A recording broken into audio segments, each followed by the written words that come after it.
Alright, so in this quick tutorial I want to focus on two parameters of the new puppy ray, the ray tracer. And one of them is the quality of the shadows, and the other one is just the rendering quality in general. If you've never done ray tracing, you may not know this, but it's something that can take a lot of time to render at final quality. And so let's go and explore. In fact, let's see how we did these cylinders with the holes there, these containers. And also, we noticed on the ground, it's not just one flat ground. There's a little bit of uneven parts to it. So let's start with the render menu in the filters collection, plasma noise for instance, or perhaps some of the other noises. And let's take the plasma noise. That one works for a lot of things. And I'll set the size to something relatively small and go put that in. So now we have this. Let me take a snapshot of that. Store image copy. You never know, you might need to go back to that, or you might need certain components from it too. You can go click on this little pull down menu and perhaps say you need to add the red channel one more time to that, and then so it gives a little bit of a reddish tint to that. You can also reduce the intensity of that. You can do this, for instance, here, and use the interactive undo, which is this little green arrow back there, or you can see it under the files, fade last action, same thing. That's known as the fade last action, or it's also known as the interactive undo. Alright, so for instance, if we start from scratch with a blank, maybe a white image, hold on, let me go there, erase it to white, and then put this in, and we don't want it that intense. What we could do is use the interactive undo to fade it a little bit. And in fact, we may want to have it dark. So let's think in elevation maps here. Puppy Ray is going to need an image that it uses as an elevation map. And that elevation map, basically, the darker it is, the lower it's going to be, and the brighter it is, the higher it's going to be. The elevation is going to be higher, and it's going to be the highest when it's pure white. It's going to be the lowest when it's pure dark. So what you have here right now is going to be relatively high because it's almost white. There are some parts that are purely white and some parts that are just very bright gray levels. It's going to be high level. I'm going to invert the image, and that way it's mostly dark, and we know that can serve as the ground floor with a little bit of uneven detail there because it's not all one single black color. Alright, so the next thing I'm going to do is grab this tool here, which is the circle or oval tool, but not the one that's in the upper left corner of the icon, but rather the lower right corner of the icon. This is a tool like a few others that have double meaning, that have double features. And if you were to use the upper left part, it would just draw the outline of the circle, whereas here I'm going to fill the circle. And again, I can fill it in the primary color with the left button, which is right now black, and in the secondary color with the right button. And so left button is going to give me primary. If I do that, it's going to fill the circle in black. Now that's not what I need initially. What I want is the right button so that it's going to fill it in white. And I'll do a few of those. Just a couple of random. You could also do them in a very organized way, some sort of a pattern, Cartesian coordinates layout, or do some dimple dots that are well organized. I'm going to do something more randomized here, and in fact I don't mind even if it's cutting off on the edge. We'll see some of the benefits of that. Now I'm going to use the left button to do the same thing on the inside. You could do that in a different order. It doesn't have to be absolutely perfectly centered necessarily. If you want that, by the way, if you need them to be guided, if you need these positions to be sort of snapped to particular magnetic locations, you can do that with the features down here on the right side. Below the layers there's an option info. No, it's not there, it's one below the grids. So if you look at the grids, that one has the ability of showing a visible grid and also a drawing grid. The drawing one is the one that's going to snap to it. So if you, let's say if you increase the size a little bit of that grid horizontally and vertically, let's make sure that they're about the same, 28. Okay, so now if you're looking at where it's going to snap, it's not going to be exactly where your cursor wants to go. It's going to be wherever the grid says it can go. But that can also be an interesting starting point. And so now I'm going to use that mechanism. Of course, in some cases it's a little bit off from where I initially placed my cursor when it was freeform. So the circles are not going to be exactly There you go. You can even do a couple of those on top. Let's undo the drawing grid, and I don't need the visible grid either. I'm going to finish this like so. Okay, so we have a couple of areas with some circles that are very bright, filled with a darker circle on the inside.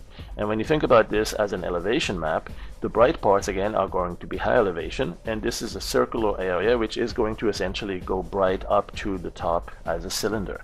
And on the inside it's going to go back down. Now let's say we wanted one of those to also perhaps go down in steps, like stairs. So what you could do is give it something like a gray that gradually goes darker and darker. So you could, for instance, do that with one of the tools here where the rainbow is. Right click on that, and there is a circular gradient tool. And so all you got to do, let me see what it looks like. Something like this. Let me undo that, go back to this image. Let me snapshot this, store image copy. So you could basically do something like a gradient that fills this and gets darker to the inside, but you don't want it filled white on the outside. So you need to work on that gradient. Let's undo that and go to the gradient. This one here, the sweep editor, is a good one to do that with. There's another one called the gradient editor. I use the sweep editor. It's the one that was there first, and I'm more familiar with this one, and I like it better for that reason. So what I'll do is I'll look at the gradient. Right now it's going from black to white, right? And that's what you see here, the gradient's going from black to white. But at the very end, when it reaches the maximum white, I don't want it to be opaque. I want it to remain transparent, so that it's actually not turning all this area white as well. And so that's what you do here. You have a couple of places you can work at this, and you could, for instance, give it less of the blue so that it kind of keeps a little bit of a yellowish tint, or less of the green as well, and it goes predominantly red towards the side. Right, so now this time you have a gradient that's still going darker and darker to the inside, but it's not going too white all the way at the edge. Most importantly, you want that transparency, though, that opacity, to go down to 0. So just draw it somewhere around here, perhaps not that far, and then also you can smooth it if you want it to gradually go down. The opacity doesn't have to jump down to nothing instantly.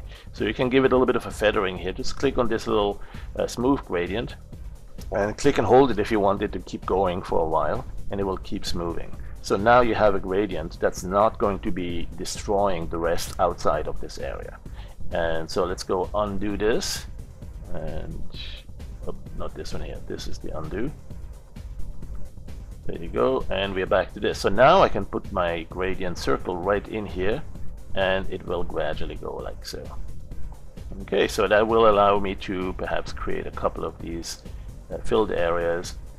Again, I may be missing the edge on some. It doesn't matter. We can do a couple of funky things here with this. And then let's see how this is going to work as an elevation map. So the idea is to use this as an elevation map, but maybe we also want to add some colors. If I don't, it's going to simply assume it's gray. Everything is going to be colored the same way, grayish color.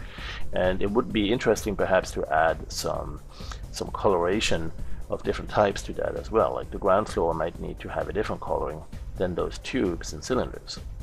So one thing we'll do is we'll store this one here. This is going to be our elevation map, and as an elevation map we only need grayscale, so we actually should probably convert that to grayscale. Let's go convert to grayscale. Here's the image menu, and say expose through a lens, and so we can give it a different exposure through blue lens or red lens to get the grayscale we want.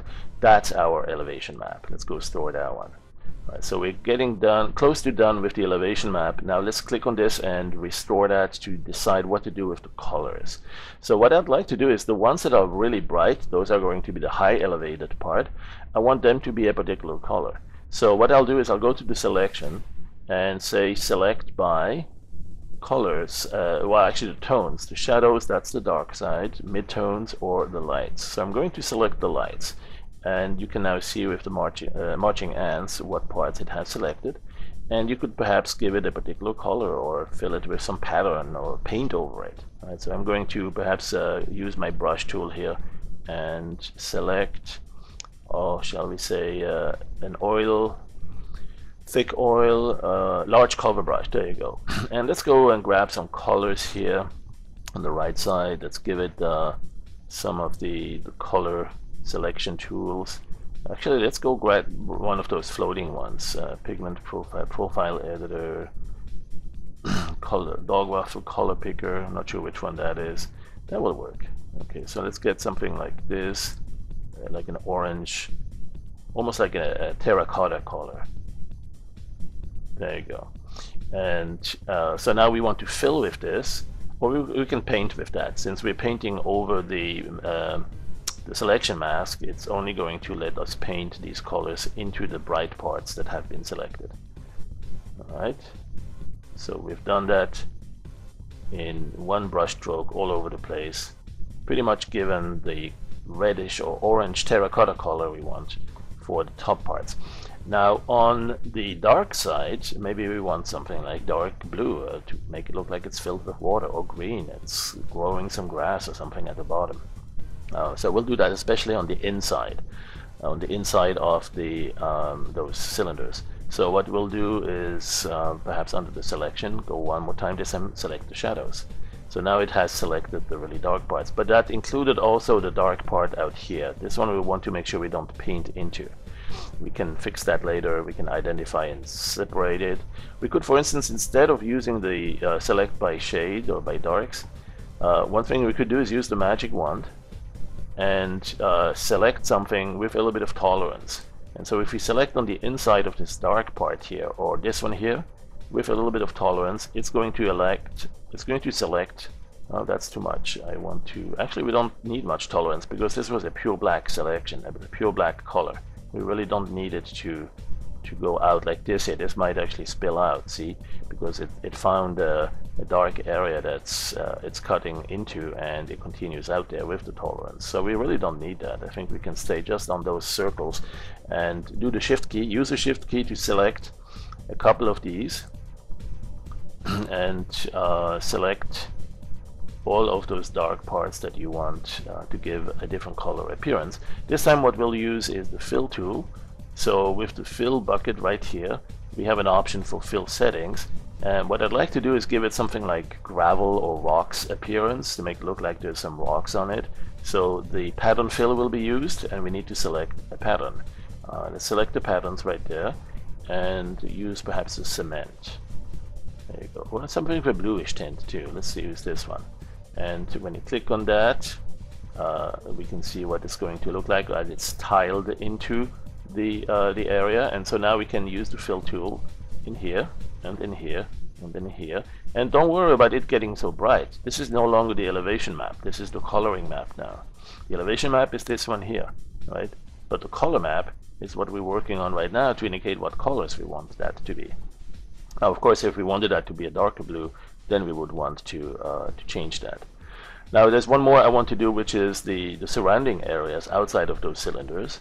And so for that I'm going to use the magic wand again and select, but of course this time I do need a little bit of tolerance, and that way hopefully I'll be able to select the areas around it without cutting into the brighter parts or into the circles, into the cylinders, into any of those rings. And it looks pretty good. One way to verify that too is, by the way, you go to the selection menu and store the alpha, so you can see a visual of what the selection mask looks like. Right, there it is. And so you can see if indeed we selected just those areas that we want and care about. Alright, so we have that selected, and one thing we could do now is apply another fill. Let's go back to the window fill settings here, or with the fill bucket tool right there, we'll see the fill settings. And this time we'll select a different pattern, perhaps something that's more earth-like, some dead grass or moss pattern, oak leaves, and then all sorts of different ways to give it a little bit of rocky appearance there. Sand patterned rocks, and you can of course use your own. You can load images into the custom brush and then designate that as your current image. Here's some brick wall. Let's use that. This might look a little bit like brick floor, like in an old Italian city, and you have some cobblestones or bricks or something like that. If you have a cobblestone picture, that'd be a perfect one to choose. So we use this, and we will make sure we have pattern fill on that. Now this time we will fill it in here We have done the selection, we can fill it, but we don't want it too bright, and we don't want it to lose the variations in brightness that we had before. Remember, this is not variations in elevations we had. I'm talking about, let me undo this. I'm talking about some of these areas here where it's not all one plain black color or one gray color. It actually has a little bit of that noise pattern we had introduced with the fractal noise. So when we click on this with the fill tool, we still want to keep some of the other original changes and modulations. So one way to do that is, again, perhaps use the interactive undo to say go back or somewhere in between. So we do have some variations of this. That would be one way to give that pattern and also give a little bit, retain some of the brightness changes, color brightness. Another thing you could do here is give it a little bit more, what shall we call it, coloring, embossing. You can go to the convolution filter here and emboss by emboss color. You can do the side by side on this one. And so the left side is left untouched and the right side is actually showing the amount of embossing you will get. And so that might be useful, but there is actually going to be some embossing applied when you use the light source rendering on this, if the texture pattern there, these bricks, are also in the elevation map. Okay, right now they're not. So let's see if we can also add that to the elevation map to some extent. This one here is good. I'm going to save that, store this. This is the color map that we'll use, and in fact, in order to use that as a color map in PuppyRay, we need to have that in the swap buffer. The main buffer is going to be the one we use for the elevation map. So let me store the alpha channel to select store alpha, because we're now going to use this alpha channel, this mask, not only on the colors that we have, but also on the associated elevation map that we still have here. Let's click this, and you can see that we still have the original patterns on there. Now with the selection mask being this one here, we can replace that in case we lost it, right? If, for instance, if we did Control D or cleared the alpha channel, we still have this stored copy here, and that's why we did that. We can replace it, put it back in place here. You can also show the selection with the overlay, so that way everything that's purple is showing that's not selected. It's a bit difficult to tell whether the gray dark parts are selected or not. And we know they are because they are white in here in the stored alpha preview. But the reason why we also know that they are selected is that they didn't change to this purple tint when we enabled the alpha overlay mode. Right? Only those parts that are black in the selection, in the alpha channel, those parts that are not selected, those will be multiplied or colorized to the purple tint. Now, so what we can do now is apply that same fill bucket on this area here, and again we need to make sure that it keeps this is an elevation map. We don't want it so bright because it would be way too high, so we need to change the amount of this, and still it will have a little bit of the texture from the bricks, the brick patterns. And because we are going to apply light source shading on it, it's going to give us a nice 3D appearance of that brick pattern. Let's not make it too much. Let's make it very subtle. It doesn't need much for the lighting to pick it up. Alright, so let's go and save that. We want to do a store image of that. So we have a couple of different scenarios we can work with. We have this one without any. Let's go clear the selection mask here. We have this one here without any bricks, and we still have the patterns on it there. And we could in fact increase the contrast or change so that it's even more visible as alterations in elevation. We have this one here with the brick pattern slightly overlaid on top, and then we have, of course, this one here with the coloring. So this one needs to be in the swap buffer, I said. Let's go do that. Let's select this image and then go to the image menu and select copy as copy to the swap image. So we now have that in the swap buffer. That's the invisible side, right? It's the back side of your canvas, basically. It's kind of similar to having another layer, but there is the other thing to that, independently of that, also a stack of layers. So the swap buffer is now containing this image, which means that we can put this one in here to hold the yep, this one, to hold the elevation map. And we are now ready to go do some puppy ray magic. So let's move this a little bit to the side, move this over here. This we don't need anymore, let's minimize it. And go to the filter, transform, and puppy ray. So what you see here in the initial view is actually, as expected, we're showing some colors towards the terracotta. That was the color reached at the top, right? This, let me go and actually show it right there. This color here, the terracotta, it's going to reach that color when it reaches to the height part of the high elevation parts. So that means from the ground to the top, it's probably going to transition to that. And what we can see indeed when we go to transform puppy ray, we do have some nice terracotta tops. We can also change the elevation, that's the scale here of the world, so that we can make it go much higher. Or then we can also change the camera. In fact, you can do that directly right in here. If you're currently on the camera move mode, move the camera. Here we have the rotate or turn camera, so you can orient it to a different direction. And then there's also the light source, and that's the one controlled here. This is the light source that you can control, and as you do that, you'll see the shadow change. Now there's a preview quality here that you can change. That's not going to go all the way to what the render quality is going to do, but it's affecting. This is really what you want to work with for your render. So let's do a fast preview initially and keep the view in such a way that the camera or the light source is really dark, low. We want the light source to go low, like so. And then that way we can have some long shadows. Let's make it like something like this. Okay, so let's do a quick ray trace. And this is really low quality, fast preview. Let's go preview quality a little bit higher. Right. And we're starting now to see some of the features on the shadows. So let's go into medium quality.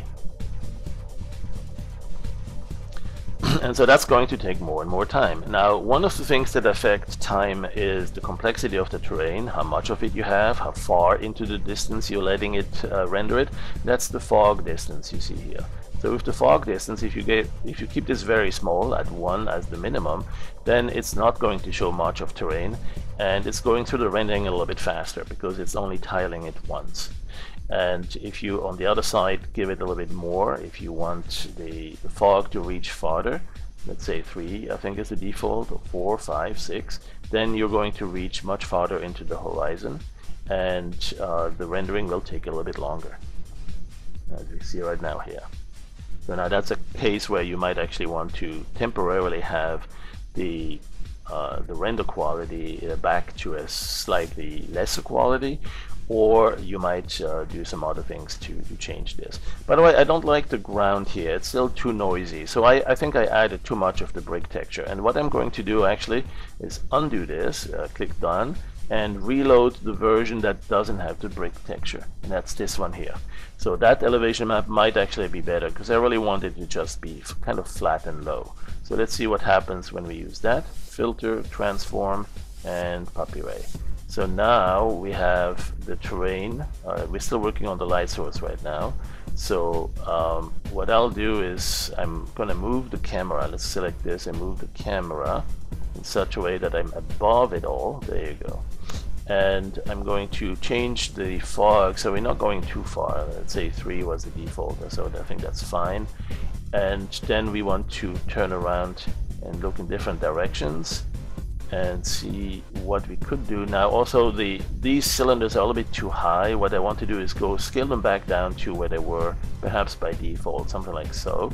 And I can actually then also move my camera down a little bit. Alright, so that will be better. Now the ground floor looks a little bit more even.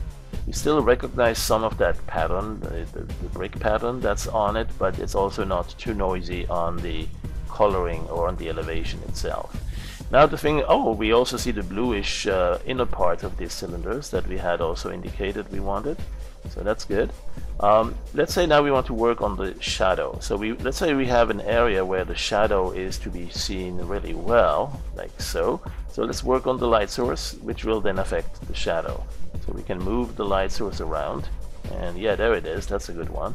And perhaps something like this. Let's get the light source a little bit kind of from the upper right corner there, and have the shadows pretty long.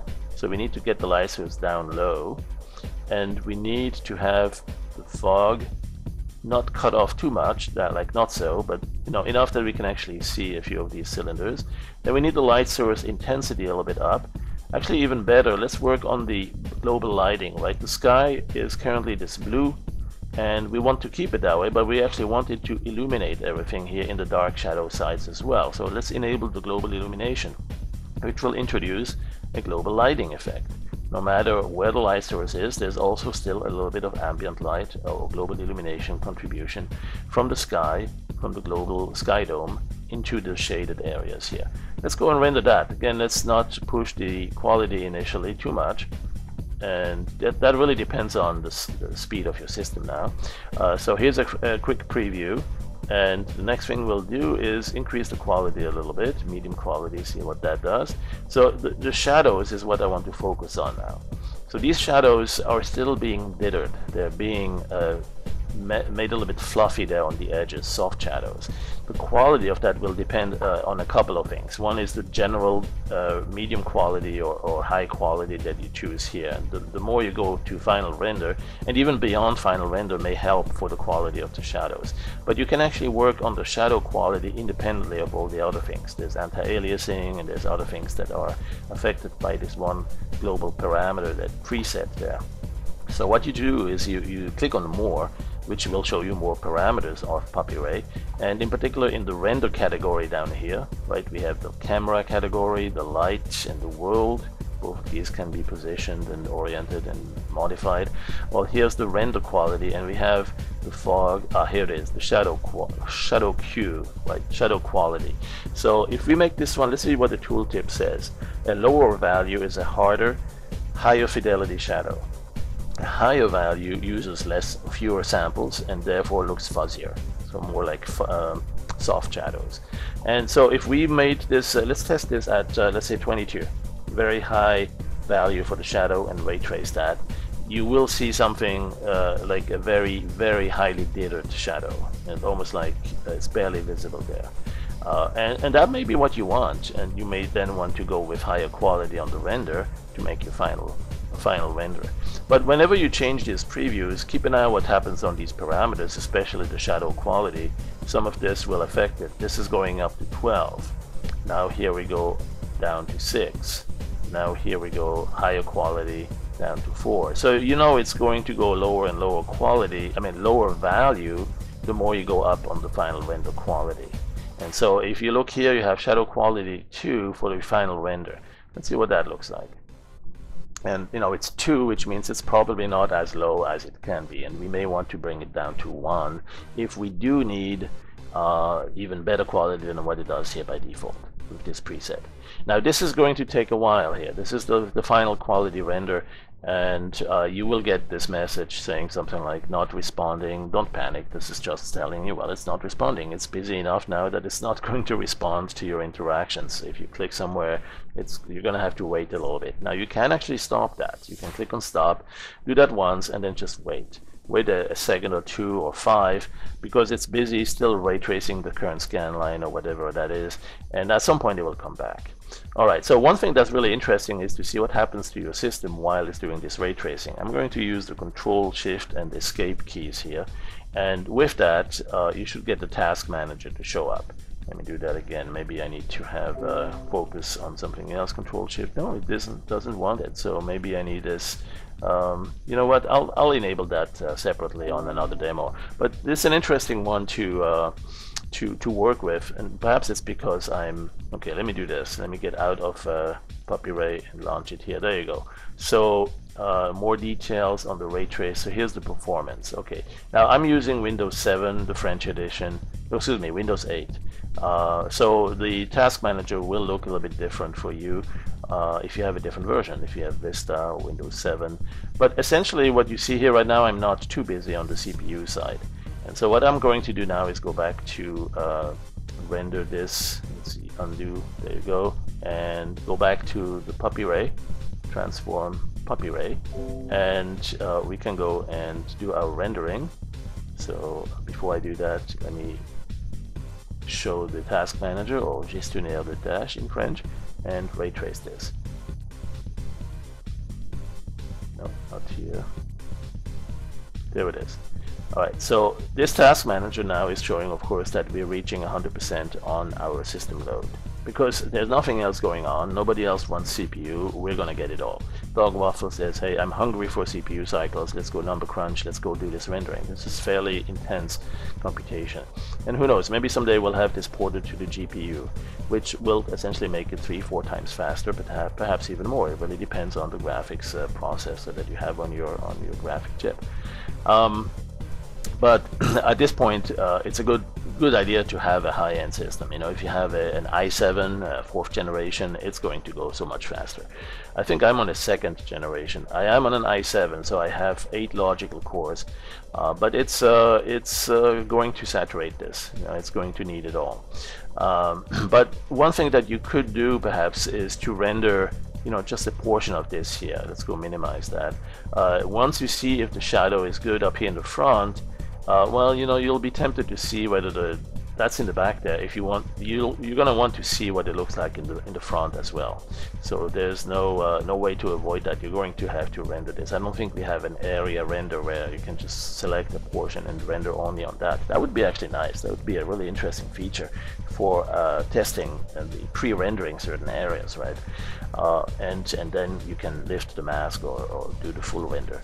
So I don't know if that's possible at all with the current implementation of PuppyRay, but it's certainly something that we can put on the wish list, and I would think that probably at some point we will also have some additional features, perhaps speed improvements and other things. And by the time I'm done speaking here, anyway, there will be a new release of the i7, right? It seems like to come out every 2 minutes with a newly enhanced and speed improved version. So it's going to be a moot point, and it's going to go faster either way. So let's go and stop this rendering and focus on 2 or 3 more things. So we have the shadow that we can control the exact sort of the shadow quality of. We have the render, the final render general preset, but then we can use the shadow quality to override that. And really you can do that with many of these parameters. Many of these settings have their own value, and this is really just sort of a gateway to controlling most of them to a reasonable value. Now, one thing I want to also show is the pre-filter, because the pre-filter is going to allow you to reduce or increase some of the grainy detail. You know, the elevation map it has some subtle variations, and there's some noise, and there is some spikes that should sometimes appear. Well, sometimes you don't want them there. So what we can do is affect the appearance of all this by, for instance, down here along this edge, this is a little white. Let's see if we can. Yeah, there it is.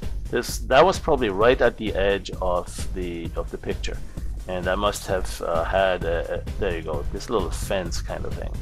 And what happens is that you know, you may not want that to see that too much, so you can go back and fix that in your image, make it seamless perhaps, and that will block it out. You see it right here also where my cursor is. There is this little fence going. The shadow cuts it off, but you see parts of it here, you see parts of it over there. And so that's an area that we can address a little bit with the pre-filter. If you reduce the pre-filter to the minimum, to 0, you're going to see as much detail as there is on that. It's not going to soften it, right? And whereas if you, for instance, if you go to the default, I think 0.5, you see it's starting to reduce it, and then all the way down to the maximum at 1. So you can actually make this a much more rounded, softer appearance as well.